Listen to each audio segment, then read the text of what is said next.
У городі Віфлеємі случилася новина. Дєва Марія спородила сина, Дєва Марія спородила син. Дєва Марія спородила сина, в зеленім сині в яслах положила, в зеленім сині в яслах положив. А та жидова дайцеє навідала, за Сосом Христом по яслах шукала, за Сосом Христом по яслах шукала. Дєва Марія дайцеє навідала, з Ісусом Христом в Єгипет біжала, з Ісусом Христом в Єгипет біжала. Ой, бігла, бігла, як буйний вітер віяв, ой, там господар пшениченьку сіяв, ой, там господар пшениченьку сіяв.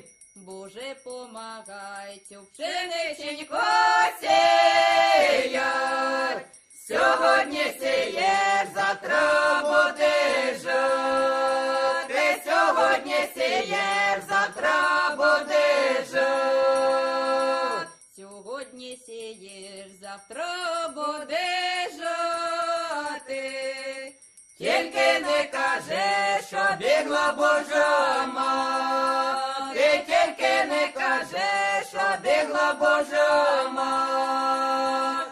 А та жидова дайцеє навідала, за Сосом Христом в Єгипет біжала, за Сосом Христом в Єгипет біжала.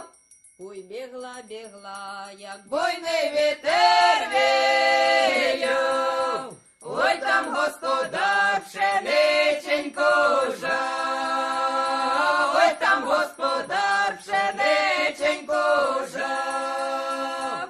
Боже, помагай цю пшениченьку жати, ой, чи не бігла тут Божая мати, ой, чи не бігла тут Божая мати.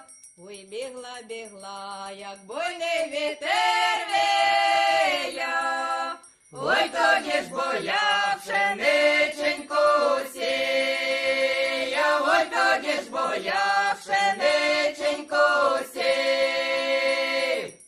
Стала жидова, як у полі билина, ой, дивно, дивно нам з Божого сина, ой, дивно, дивно нам з Божого сина.